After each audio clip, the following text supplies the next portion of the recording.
Hey, today I'm going to be showing you guys how I made my own crank for my Vibraphone.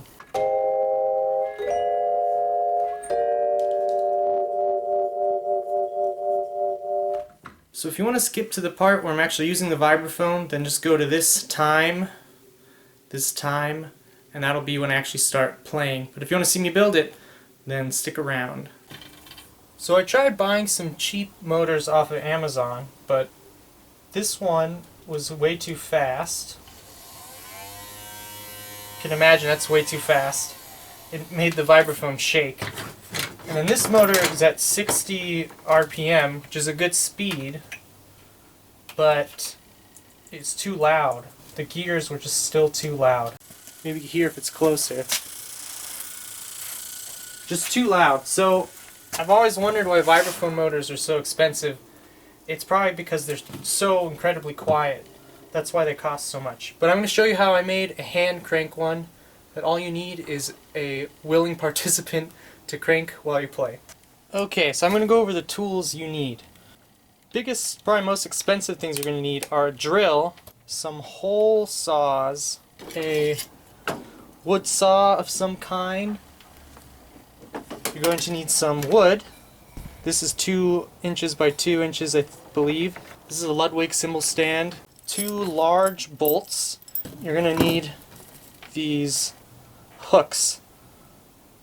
2 screws, I think they're called fisheye hooks, that the bolts will go in, and this is actually what will be rotating and moving the fans on your Vibraphone. You need some electrical tape, and you're going to need some wood glue also if you're making, so this is called a belt pulley, and this is the part that will be spinning on the bolt, and the belts on your Vibraphone will attach here and here to move the fans.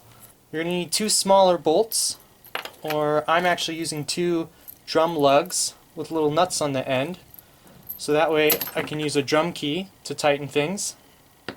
You're going to need a screwdriver, some pliers of some kind. You're going to need a couple nuts. You're going to need some lubricant and some sandpaper or a belt sander like I'm using over there. And that's pretty much it. So the first thing you're going to do is you need to measure your wood to the length where the bolts will go over it like this. It's going to be on the 2 fisheyes, and you want there to be space on either side, space for the belt pulley to go on, and then this will be space for your crank to attach. I'll leave about 2 inches on either side. Cutting, saw. Okay, I've drilled the piece of wood now to the right length. The bolt goes over a little bit on this side, and it goes over a little bit on this side. Oops, on this side. Next thing I'm going to do, I'm going to cut it the depth a little smaller so that the cymbal stand will be able to fit through this way and hold up the piece of wood.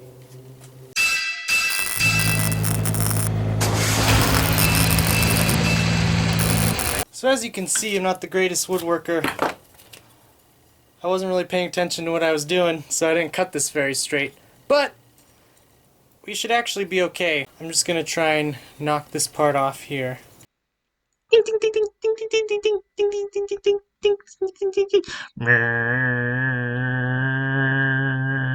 I managed to kind of flatten it out a little bit using the sander. Now I'm just going to kind of eyeball it and put the hooks evenly from either end. So I've marked where my hooks are going to go about, and now I'm going to use the drill, drilling just a little bit. Buzz. Buzz. So I'm not too happy with where these holes are. I think they actually need to be farther out on the edge. Buzz. Buzz. Now before I put these hooks in, I'm going to actually put some electrical tape around these rings And what that will do, it will make the bolt go smoothly.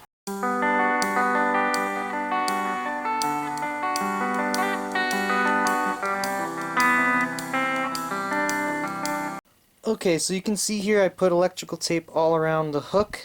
Most importantly on the bottom, because the bottom is where the bolt is going to be spinning. So I just use little strips all the way around. I'm going to do the next one magically. Give it the old Adam Tan snap. Boom! Done! So now I got 2 hooks with the electrical tape. Throwback to my marching band drum corps days. And I'm just going to screw them on to this piece of wood.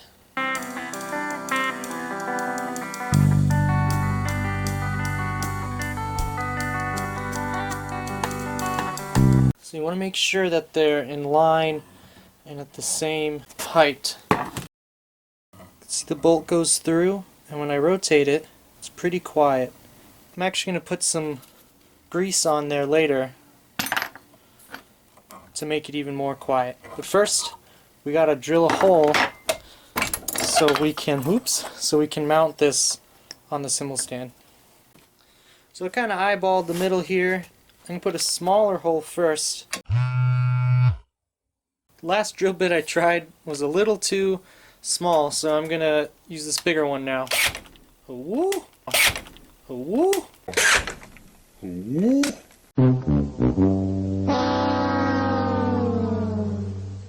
So there we go, it's pretty solid on there.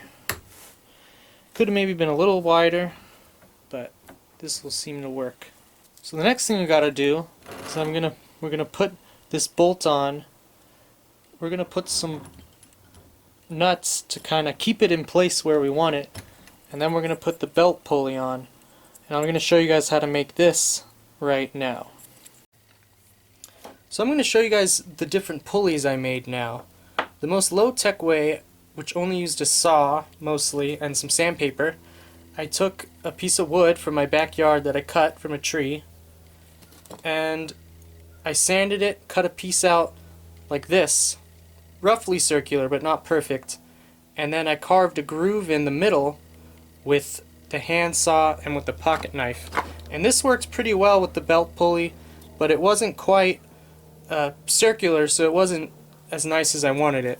So the next step I did is I had a 2x4, and I took a hole saw, which wasn't too expensive, and I drilled in, and I came out with a cylindrical piece like this, just a much cleaner cylinder. And then with this I carved in different grooves, and there's 2 because one for each belt on the vibraphone. This was a little better, but still not quite perfect. So then what I did, I took this thinner piece of wood, I used different bits to drill different size holes. I took pieces like this, and I glued them together with some wood glue. This is wood glue I got at Target. This gave a much better circle in the middle, so it was a lot smoother. And then the next design, all I did was I sanded it down before I glued it, so it's a little thinner. And this works really well with the belt. It's still not entirely perfect, but it's a lot better. I'm thinking of asking my friend to 3D print me something like this, and then that would run really smooth. Or you could probably buy something, but I thought it was kind of cool to make my own.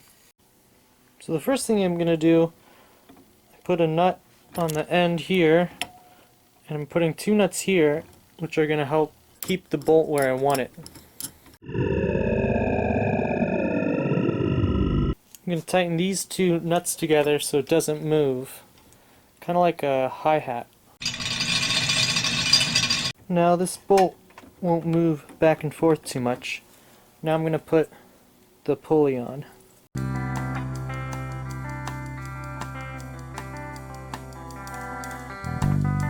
So here we have the bolts moving freely.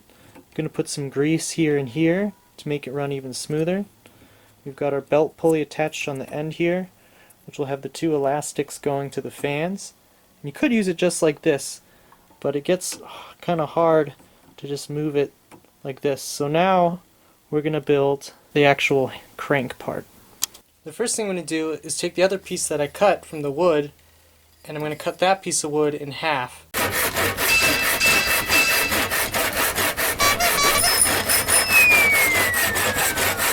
Now I'm going to drill some holes in my flat-ish pieces.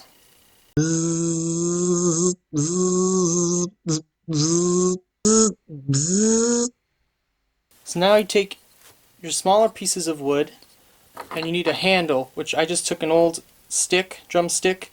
I put some tape here, which you'll see why later.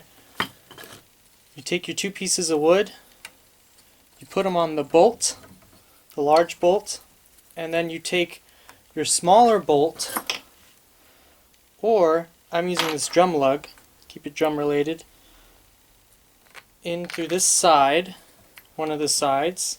I'm going to tighten that just a little bit. And then you take your drumstick, or whatever handle, whatever stick you want to use, on the other side.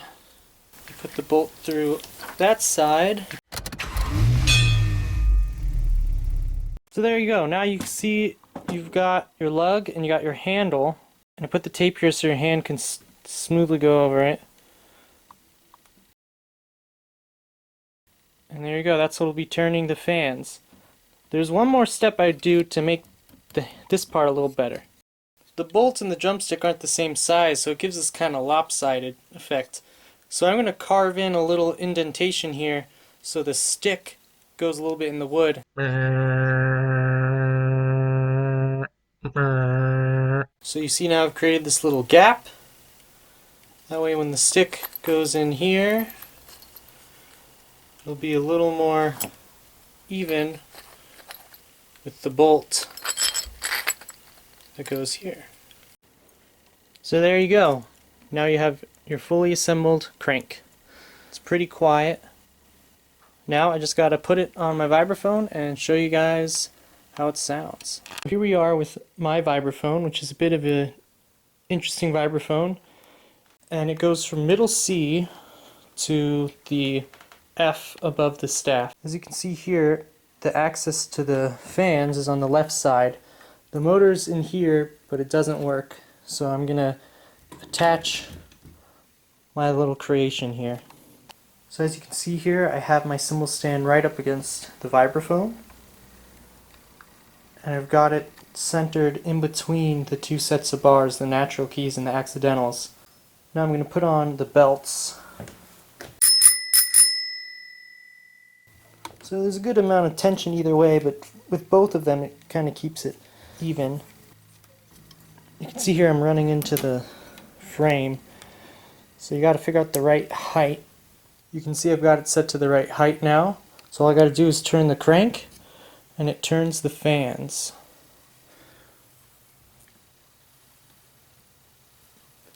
Of course you need someone to do this for you. Alright, so now I'm going to show you guys how the bars sound.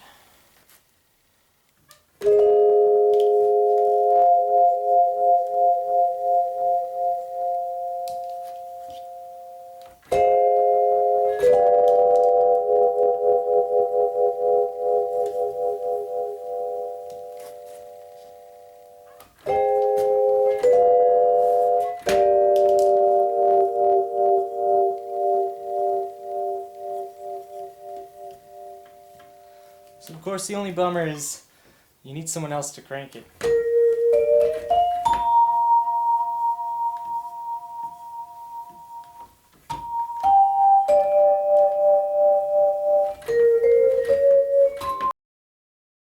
So there you go.